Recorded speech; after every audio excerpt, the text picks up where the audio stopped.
துதி பாடி மனதால் தொழுகிறோம். நீங்க இல்லாம வாழ முடியாதையா, உங்க கிருபை இல்லாம வாழ தெரியாதையா. நீங்க இல்லாம வாழ முடியாதையா, உங்க கிருபை இல்லாம வாழ தெரியாதையா.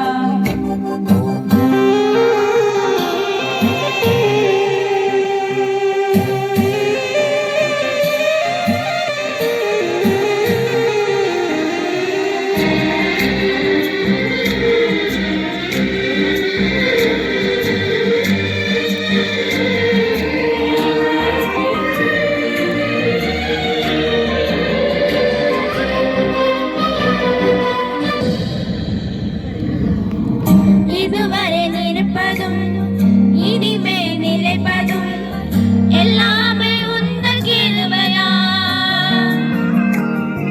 இதுவரை நிற்பதும் இனிமே நிலைப்பதும் எல்லாமே உந்தன் கிருபையா. பெருமை பாராட்டிட ஒன்றுமில்லையே, தாங்கி நடப்பவது உந்தன் கிருபையே.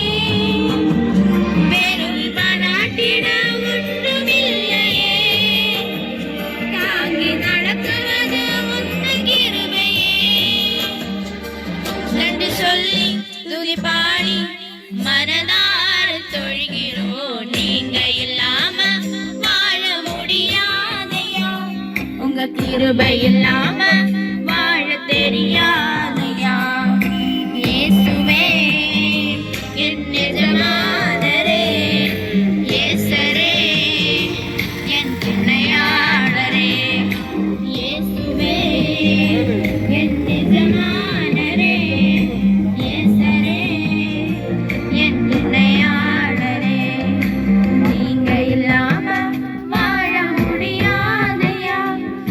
கிருபை இல்லாம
നല്ല സമയം പിന്നെ യേശു വിളിച്ചിടുന്നു.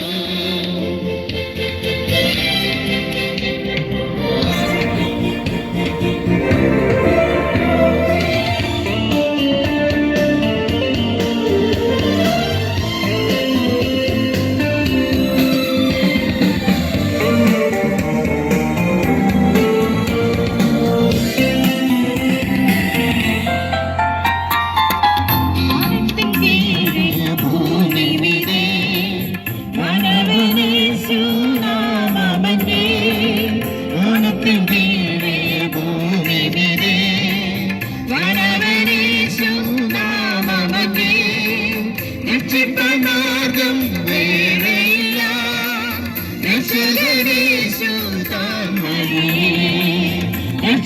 മാർഗം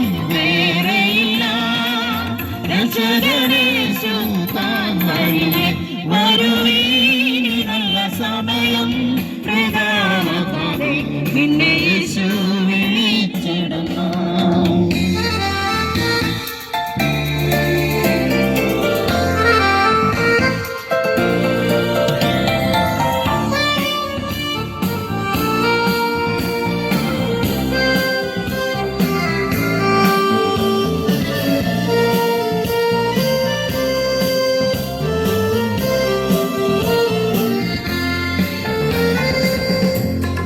സത്യവചനം കേട്ടു നിവാ നിത്യജീവൻ നിനക്കേകിടമേ.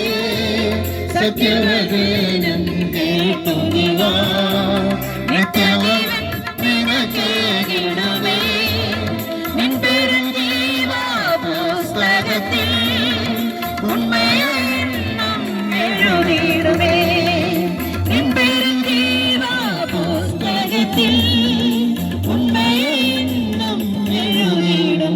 വരുവീനി നല്ല സമയം വൃഥാകാതെ നിന്നെ യേശു വിളിച്ചിടുന്നു. ഉച്ചതിരിഞ്ഞ വേളയിൽ ഞങ്ങളെ ശ്രമിക്കുന്ന എല്ലാ പ്രിയ മാന്യ ശ്രോതാക്കൾക്കും യേശു ക്രിസ്തുവിന്റെ നാമത്തിലുള്ള സ്നേഹവും വന്ദനവും അറിയിക്കുന്നു. നമ്മുടെ രാജ്യം ഇന്ന് സ്വാതന്ത്ര്യ ദിനം ആഘോഷിക്കുന്ന അനുഭവത്തിലാണ്.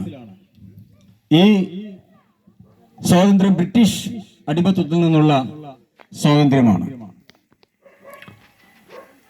നമുക്ക് അടിമത്വത്തിൽ നിന്ന് സ്വാതന്ത്ര്യം പ്രാപിക്കാൻ ആഗ്രഹിക്കുന്ന പ്രിയപ്പെട്ടവരാണ് ഇവിടെ നിൽക്കുന്നവരിൽ ഭൂരിഭാഗവും. ആരും തന്നെ അടിമത്വം ആഗ്രഹിക്കുന്നില്ല. എന്താണ് അടിമത്വം എന്ന് പറഞ്ഞാൽ? നമ്മെ ഒരു സാമ്രാജ്യ ശക്തിയുടെ കീഴിലാക്കുന്നതാണ് അടിമത്വം. അതിന്റെ അകത്ത് നിന്ന് സ്വാതന്ത്ര്യം പ്രാപിക്കാൻ കഴിയുന്നതാണ്, മോചനം ലഭിക്കുന്നതാണ് സ്വാതന്ത്ര്യം എന്ന് പറയുന്നത്. അപ്പോൾ വാസ്തവത്തിൽ നമുക്ക് സ്വാതന്ത്ര്യം ലഭിച്ചിരിക്കുന്നത് ബ്രിട്ടീഷ് സാമ്രാജ്യത്തിന്റെ അടിമത്വത്തിൽ നിന്നാണ്. പലവിധത്തിൽ മനുഷ്യൻ സ്വാതന്ത്ര്യം ആഗ്രഹിക്കുന്നു. ലോകത്തിലുള്ള സകല മനുഷ്യരുടെയും ആഗ്രഹമാണ് ഒരു സ്വാതന്ത്ര്യം എന്നുള്ളത്. ഭവനത്തിൽ നിന്ന് കുഞ്ഞു മക്കളും പലപ്പോഴും സ്വാതന്ത്ര്യം ആഗ്രഹിക്കാറുണ്ട്. അവർക്ക് അടിമത്വം പോലെ അത് ഫീൽ ചെയ്യുമ്പോഴാണ് അങ്ങനെ സംഭവിക്കുന്നത്. എന്നാൽ നമ്മുടെ ജീവിതത്തിൽ യഥാർത്ഥമായിട്ട് നമുക്ക് സ്വാതന്ത്ര്യം അനുഭവിക്കുവാൻ കഴിയുന്നുണ്ടോ? ഈ ഭരണഘടനാ സംവിധാനങ്ങളൊക്കെ നമുക്ക് ഗുണത്തിനു വേണ്ടി എഴുതി വച്ചിരിക്കുന്ന കാര്യങ്ങളാണ്. ഇവിടെ നമുക്ക് പല കാര്യങ്ങളിലെ സ്വാതന്ത്ര്യമുണ്ട്. ഏത് മതത്തിൽ വിശ്വസിക്കുവാനും ഏത് മതം പ്രചരിപ്പിക്കുവാനുമുള്ള സ്വാതന്ത്ര്യമുണ്ട്. അതുപോലെ തന്നെ ഏത് ജോലിയും ചെയ്യുവാനുള്ള സ്വാതന്ത്ര്യമുണ്ട്. സാമ്പത്തികമായിട്ടുള്ള സ്വാതന്ത്ര്യം നമുക്കുണ്ട്. എന്നാൽ അതിനെല്ലാം ചില നിയമങ്ങളും നിയമസംഹിതകളും അതിനകത്തുണ്ട്. അതെല്ലാം പാലിച്ചുകൊണ്ട് വേണം ഒരു ഭാരതത്തിൽ ജീവിക്കുന്ന ഏതൊരു മനുഷ്യനും മുന്നോട്ട് പോകുവാൻ. അതുകൊണ്ട് ഈ ലോകത്തിൽ നാം ജീവിക്കുമ്പോൾ നിയമങ്ങൾക്ക് നാം അധീനരാണ്. അത് അസ്വാതന്ത്ര്യം എന്ന് അതിനെ പറയാൻ കഴിയുകയില്ല. ഇതുപോലെ തന്നെ ഭൗതികമായി പല കാര്യങ്ങളിലും പല നിയമങ്ങളും നിയമസംഹിതകളും കൊണ്ട് ഈ ലോകത്തിൽ ഭരണ ക്രമീകരണങ്ങൾ ക്രമീകരിച്ചിരിക്കുമ്പോൾ അത് നമ്മുടെ ഓരോരുത്തരെയും സമൂഹത്തിന്റെ ഉന്നമനത്തിന് വേണ്ടിയിട്ടാണ്. അത് നാം പാലിക്കാൻ കടപ്പെട്ടവരാണ്. ഹെൽമറ്റ് നിർബന്ധമായി വെക്കണമെന്നുള്ള നിയമം അത് നാം പാലിക്കേണ്ടത് ആവശ്യമാണ്. അതിനെ അടിമത്വം എന്ന് പറയാൻ കഴിയുകയില്ല. അത് മനുഷ്യന്റെ നന്മയ്ക്ക് വേണ്ടിയിട്ടുള്ള കാര്യങ്ങളാണ്. മനുഷ്യൻ അപകടത്തിൽപ്പെട്ടാൽ ആദ്യം തലയടിച്ച് വീഴും. അതുകൊണ്ട് തല പരിക്ക് പറ്റാതിരിക്കാൻ വേണ്ടിയിട്ടുള്ള ഒരു ക്രമീകരണത്തിന് വേണ്ടിയിട്ടാണ് ടൂ വീലർ ഓടിക്കുന്ന, മോട്ടോർ സൈക്കിൾ ഓടിക്കുന്ന പ്രിയപ്പെട്ടവർ ഹെൽമറ്റ് വെക്കണമെന്ന് നമ്മുടെ ഭരണ ക്രമീകരണങ്ങൾ അല്ലെങ്കിൽ നിയമ നിർമ്മാണങ്ങളൊക്കെ ചെയ്തു വെച്ചിരിക്കുന്നത്. അപ്പോൾ ഇതൊരു നിയമമാണ്. ഈ നിയമം പാലിക്കാൻ നാം ഓരോരുത്തരും കടപ്പെട്ടവരാണ്. എന്നാൽ അടിമത്തം എന്ന് പറയുന്നത് പീഡന മുറകൾ അഴിച്ചുവിട്ടുകൊണ്ട് ഒരു വിധത്തിലും സ്വാതന്ത്ര്യം നൽകാതെ വണ്ണം നമ്മെ കെട്ടപ്പെട്ട അനുഭവത്തിൽ മാത്രം ജീവിക്കാൻ അനുവദിക്കുന്നതാണ്. ജീവിക്കാൻ സ്വാതന്ത്ര്യമില്ലാതെ, പണിയെടുക്കുവാൻ സ്വാതന്ത്ര്യമില്ലാതെ, പണിയെടുത്താൽ എടുത്ത അതിന് തക്കവണ്ണമുള്ള കൂലി ലഭിക്കാൻ ഇടവരാതെ വരുമ്പോഴാണ് അതിനൊക്കെ അടിമത്വം എന്ന് പറയുന്നത്. എന്നാൽ ഇന്ന് സ്ഥിതിഗതികൾക്കെല്ലാം വ്യത്യാസം വന്നു. നമുക്ക് വളരെയധികം സ്വാതന്ത്ര്യം നമുക്ക് ലഭിച്ചു കഴിഞ്ഞു. ബ്രിട്ടീഷിന്റെ അടിമത്തത്തിൽ നിന്നുള്ള സ്വാതന്ത്ര്യം നമുക്ക് ലഭിച്ചു കഴിഞ്ഞു. എന്നാൽ വാസ്തവത്തിൽ ഇന്നും സ്വാതന്ത്ര്യം ലഭിക്കാൻ കഴിയാതെ വണ്ണം പലരും നെട്ടോട്ടം ഓടുകയാണ്. ബ്രിട്ടീഷുകാരുടെ അടിമത്തത്തിൽ നിന്ന് നമുക്ക് സ്വാതന്ത്ര്യം ലഭിച്ചു എന്നുള്ളത് വാസ്തവമാണ്. എന്നാൽ അനീതി നിറഞ്ഞ ഈ ലോകത്തിൽ, അനീതി നിറഞ്ഞ സമൂഹത്തിൽ നാം ജീവിക്കുമ്പോൾ പലവിധമായ അക്രമ കാര്യങ്ങൾ നാം കാണുമ്പോൾ നമുക്ക് അതിൽ നിന്ന് പൂർണ്ണമായിട്ടുള്ള ഒരു സ്വാതന്ത്ര്യം ലഭിക്കാൻ ഇതുവരെ കഴിഞ്ഞിട്ടില്ല. പല കാര്യങ്ങളിലും നാം സ്വതന്ത്രരല്ല. പ്രത്യേകിച്ച് മദ്യത്തിനും മയക്കുമരുന്നിനും അടിമപ്പെട്ട് ജീവിക്കുന്ന ഒരു തലമുറയുടെ മധ്യത്തിലാണ് നാം ഓരോരുത്തരും ജീവിക്കുന്നത്. ഈ സംവിധാനത്തിൽ നിന്ന് സ്വാതന്ത്ര്യം പ്രാപിക്കുവാൻ ഇതുവരെ നമ്മുടെ കേരളത്തിന് കഴിഞ്ഞിട്ടില്ല. ചില പോലീസ് ഉദ്യോഗസ്ഥന്മാർ സംസാരിച്ചിട്ടുണ്ട്, ഈ ലഹരി പദാർത്ഥങ്ങൾക്ക് അടിമപ്പെട്ട് ജീവിക്കുന്ന അതിൽ നിന്നൊരു മോചനം, ലഹരി പദാർത്ഥങ്ങളുടെ വിതരണത്തിൽ നിന്നുള്ള മോചനം പലപ്പോഴും അവർ ആഗ്രഹിക്കുന്നുണ്ട്, അതിനെ തടയാൻ വേണ്ടി ശ്രമിക്കുന്നുണ്ടെങ്കിലും പലപ്പോഴും അതിന് അധികാരികൾക്ക് കഴിഞ്ഞിട്ടില്ല. അത് അവർ തുറന്ന് സമ്മതിക്കുന്ന കാര്യമാണ്. ഇത് പെട്ടെന്നൊന്നും ഒരു മോചനം ലഭിക്കുമെന്ന് തോന്നുന്നില്ല എന്ന ഒരു വിഷയമാണ്. അതുപോലെ തന്നെ മദ്യപാനത്തിൽ നിന്ന് മോചനം ലഭിക്കുവാൻ കഴിയാതെ വണ്ണം ഭാരപ്പെടുന്ന പലരെയും ഞങ്ങൾ കണ്ടിട്ടുണ്ട്. ഇതുപോലെ ഒത്തിരി ആളുകൾ ഞങ്ങളുടെ അടുക്കൽ കടന്നു വന്ന് ഇതിൽ നിന്ന് എങ്ങനെ മോചനം പ്രാപിക്കാൻ കഴിയുമെന്ന് ചോദിക്കുന്ന ആളുകളുണ്ട്. അപ്പോൾ വാസ്തവത്തിൽ ഈ ലഹരിയും മദ്യപാനവും ഒക്കെ അവർ സമാധാനത്തിനോ ഒരു നേരത്തെ സന്തോഷത്തിനോ നേരം പോക്കിനോ വേണ്ടി തുടങ്ങുന്നതാണ്. പക്ഷേ അവർക്കൊരു വിടുതൽ ലഭിക്കാൻ, അവർക്കൊരു സമാധാനം ലഭിക്കാനോ സന്തോഷം ലഭിക്കാനോ അതുകൊണ്ട് സാധിക്കുന്നില്ല. അതുകൊണ്ട് വീണ്ടും വീണ്ടും മദ്യപിക്കുന്നു, വീണ്ടും വീണ്ടും ലഹരി പദാർത്ഥങ്ങൾക്ക് അടിമപ്പെട്ടുകൊണ്ട് ജീവിക്കുന്നു. എന്റെ ഒരു സ്നേഹിതൻ പാൻ മസാല ഉണ്ടാക്കുന്നതായ ഒരു കമ്പനിയിൽ കടന്നു ചെന്നു. കൽക്കട്ടയിലാണ്. തമ്പാക്കു എന്ന് പറയുന്ന ലഹരി പദാർത്ഥം ഉണ്ടാക്കുന്ന ഒരു കമ്പനി. അദ്ദേഹം അവിടെ കടന്നു ചെന്ന് അവിടുത്തെ വിശദാംശങ്ങളെല്ലാം പരിശോധിച്ച് കഴിഞ്ഞ ശേഷം അദ്ദേഹം എന്നോട് പറഞ്ഞൊരു കാര്യമുണ്ട്. അവിടെ ഒരു ഭാഗത്ത് പല്ലിയെ ഉണക്കി കൂട്ടിയിട്ടിരിക്കുന്നു, പല്ലി ഉണക്കി ഇരിക്കുകയാണ്, ഉണക്കാൻ വേണ്ടിയിട്ടിരിക്കുന്നു. കുപ്പിച്ചില്ലിന്റെ പൊടി ഒരു ഭാഗത്ത് ഉണക്കാൻ വേണ്ടിയിട്ടിരിക്കുന്നു. ഈ മസാലകൾ, പാൻ മസാല, എന്താണ് അതിനെ പറയുന്നത്, തമ്പാക്കു, അത് ഒരു വശത്ത് കൂട്ടിയിരിക്കുന്നു. അപ്പൊ ഇങ്ങനെ പല ലഹരി പദാർത്ഥങ്ങളും കൂട്ടിയിട്ടിരുന്നിട്ട് അതിന്റെ കൂട്ടത്തിൽ ബാറ്ററിയുടെ കാർബൺ തണ്ട് അത് ഉണക്കി പൊടിച്ചു വെച്ചിരിക്കുന്നു. ഇങ്ങനെ പല കാര്യങ്ങളും ചെയ്തിരിക്കുകയാണ്. അവിടെയുള്ള ആളുകളോട് അദ്ദേഹം ചോദിച്ചു, നിങ്ങൾ ഈ ലഹരി പദാർത്ഥം ഉപയോഗിക്കാറുണ്ടോ? അവർ പറഞ്ഞു, ഒരിക്കലുമില്ല, ഇത് ഭയങ്കര മാരകമായ വിഷമാണ്, അത് ഞങ്ങൾ തൊടില്ല. അപ്പോൾ ഇതുണ്ടാക്കുന്ന കമ്പനിയിൽ ഉണ്ടാക്കുന്ന ആളുകൾ ഇത് ഉപയോഗിക്കാറില്ല. ഇത് കയറ്റി വിടുന്നത് നമ്മുടെ കൊച്ചു കേരളത്തിലേക്കാണ്, മറ്റു വിവിധ സ്ഥലങ്ങളിലേക്കും കയറ്റി അയക്കുന്നുണ്ട്. അപ്പോൾ ഇവിടെയുള്ള ആളുകൾ ഇത് ഉപയോഗിക്കുന്നു, ലഹരിക്ക് അടിമപ്പെട്ടുകൊണ്ട് അവർ ജീവിക്കുന്നു. നമ്മുടെ ചുണ്ടിനടിയിൽ തിരികെ വെച്ച് അതിനകത്തു നിന്ന് ഒത്തിരി മാരകമായ വിഷങ്ങൾ നമ്മുടെ ഉള്ളിലേക്ക്, നമ്മുടെ ശരീരത്തിന്റെ ഉള്ളിലേക്ക് പെട്ടെന്ന് കടക്കത്തക്കവണ്ണമുള്ള ക്രമീകരണങ്ങളാണ് ഈ ചില്ലുപൊടി കൊണ്ട് അവര് ഉദ്ദേശിക്കുന്നത്. അപ്പോൾ ചില്ലുപൊടികൾ, കുപ്പിച്ചില്ലിന്റെ പൊടികൾ നമ്മുടെ നേർത്ത ഗ്രന്ഥികളൊക്കെ തുളച്ചു കയറി മുറിവുണ്ടാക്കി അതിലൂടെ വേഗത്തിൽ ഈ രാസവസ്തുക്കൾ അകത്തേക്ക് പെട്ടെന്ന് പ്രവേശിക്കുവാൻ കാരണമായി തീരും. അപ്പോൾ വേഗത്തിൽ ലഹരിക്ക് അവര് അധീനരായി തീരുകയാണ്. ഇങ്ങനെ പല വിധത്തിലുള്ളതായ മാരക വിഷങ്ങൾ നമ്മുടെ നാട്ടിലേക്ക് എത്തിച്ചുകൊണ്ടിരിക്കുന്നു. കഴിഞ്ഞ ദിവസം ഞാൻ കേട്ടത്, ഒരു ഷിപ്പ് പൂർണ്ണമായിട്ടും ലഹരി പദാർത്ഥങ്ങൾ കൊണ്ടുവരുന്ന ഒരു ഷിപ്പ് പൂർണ്ണമായിട്ടും അത് മുക്കിക്കളഞ്ഞുവെന്നാണ്. എന്നിട്ടും നമ്മുടെ കേരളത്തിലേക്ക് ലഹരി വസ്തുക്കൾ എത്തുന്നതിന്റെ ലഭ്യത ഇതുവരെ കുറഞ്ഞിട്ടില്ല. എപ്പോഴും പത്രമാധ്യമങ്ങൾ നാം എടുത്തു വായിക്കുമ്പോൾ മിക്കവാറും കാണുന്ന ഒരു സംഭവമാണ്, ഇന്നിന ആളുകൾ പിടിക്കപ്പെട്ടു, കൂടുതലും ചെറുപ്പക്കാരാണ് പിടിക്കപ്പെടുന്നത്, ലഹരി കഞ്ചാവ് കണ്ടു, ലഹരി മരുന്നുകൾ കണ്ടു, ഹാഷിഷ് കണ്ടു, ഹെറോയിൻ കണ്ടു എന്ന് പറഞ്ഞുകൊണ്ട് പല വിധത്തിലുള്ള കാര്യങ്ങൾ നമുക്ക് പത്രമാധ്യമങ്ങളിലൂടെ വായിച്ചറിയാൻ കഴിയുന്നുണ്ട്. ഇതിൽ നിന്ന് ഒരു പൂർണ്ണമായിട്ടുള്ള മോചനം, പൂർണ്ണമായിട്ടുള്ള പരോക്ഷമായ മോചനം പോലും ഇതുവരെ ലഭിച്ചിട്ടില്ല. അതുപോലെ തന്നെ മദ്യപാനത്തിൽ നിന്നും മോചനം ലഭിക്കാതെ വണ്ണം നാം ആയിരിക്കുകയാണ്. അത് നിർത്തിക്കളയാൻ പോലും നമ്മുടെ ഗവൺമെന്റിന് സാധിക്കുന്നില്ല. അപ്പോൾ ഇതെല്ലാം വിളിച്ചു വരുത്തുന്നത് വലിയൊരു വിപത്താണ്. എന്തിനു വേണ്ടിയാണ് ഇതെല്ലാം ചെയ്യുന്നതെന്ന് ചോദിച്ചു കഴിഞ്ഞാൽ ആളുകൾ പറയാറുണ്ട്, ഇത് ആദ്യം ഒരു രസത്തിന് വേണ്ടി തുടങ്ങിയതാണ്. പിന്നെ പലപ്പോഴും ഒരു സമാധാനം കിട്ടാതെ, സന്തോഷം ലഭിക്കാതെ വരുമ്പോൾ ഇതെല്ലാം മദ്യപിക്കുകയും ലഹരി വസ്തുക്കൾ ഉപയോഗിക്കുകയും ചെയ്യുന്നു.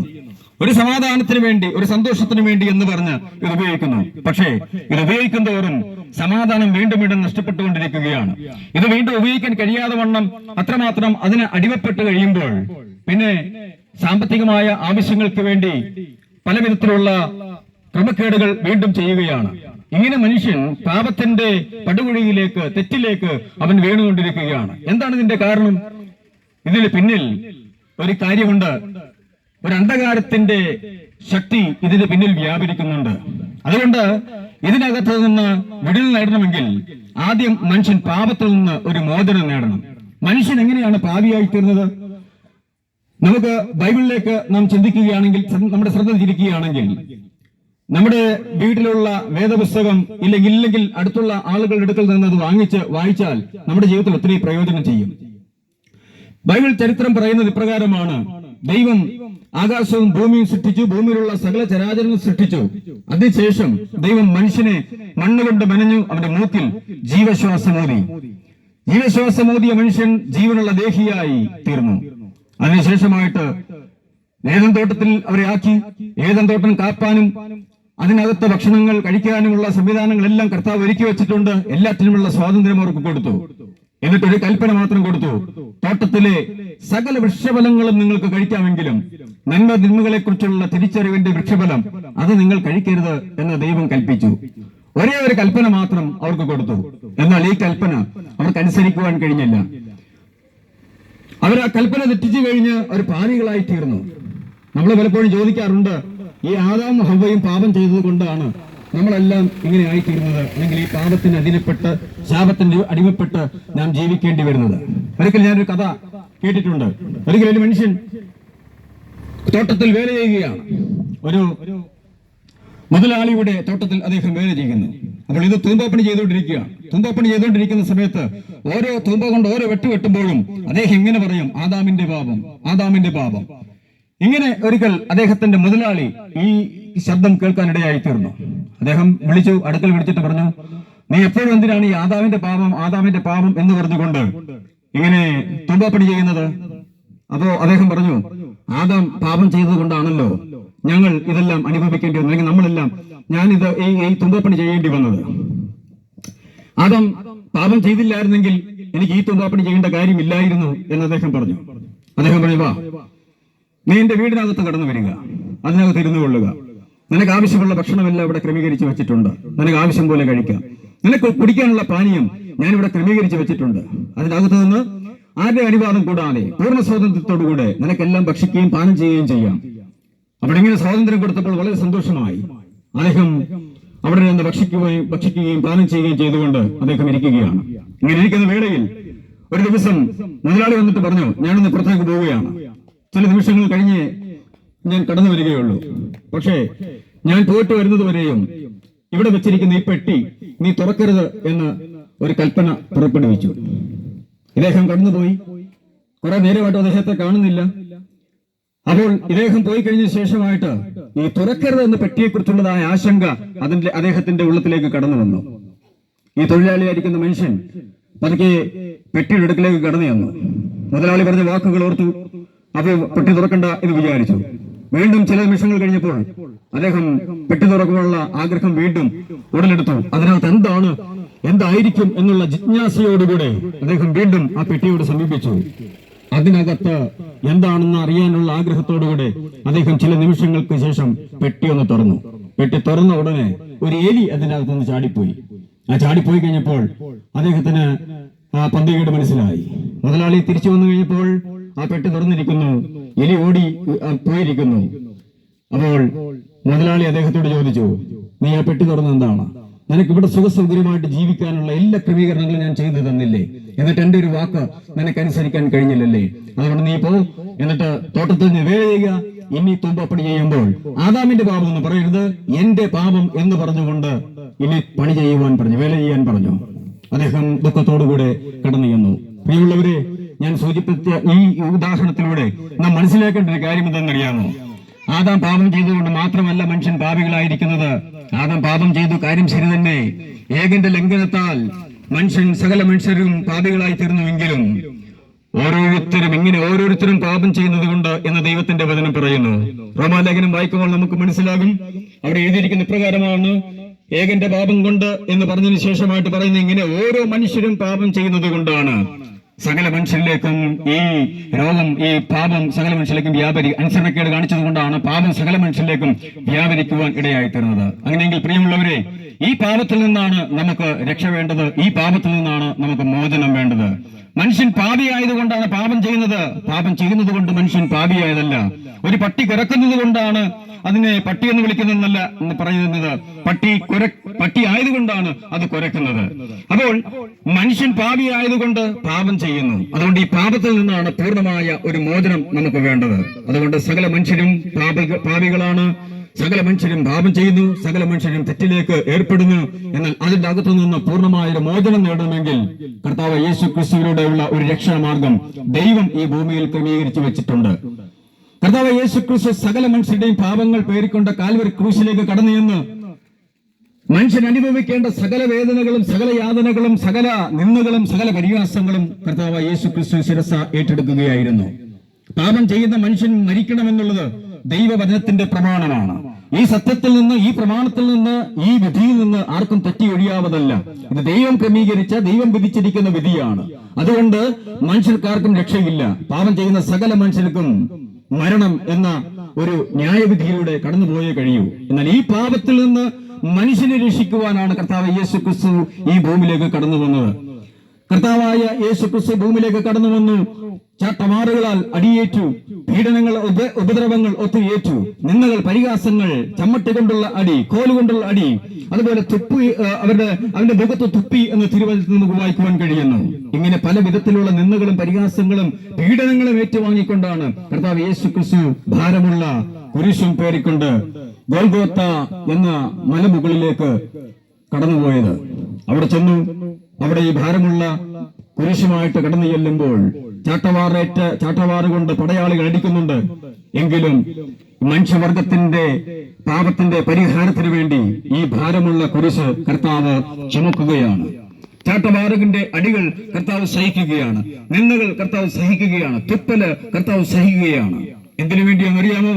നമ്മുടെ ഓരോരുത്തരുടെയും പാപത്തിന്റെ പരിഹാരത്തിന് വേണ്ടി. അത് മുന്നിൽ കണ്ടുകൊണ്ട് താൻ ഭാരമുള്ള കുരിശൻ ചുമന്നുകൊണ്ട് ഗോൽഗോത്ത എന്ന മലമുകളിലേക്ക് കടന്നു ചെന്നു. അവിടെ പടയാളികൾ ഇരുമ്പാണികളാൽ തന്നെ ക്രൂശിക്കുവാനിടയായി തീർന്നു.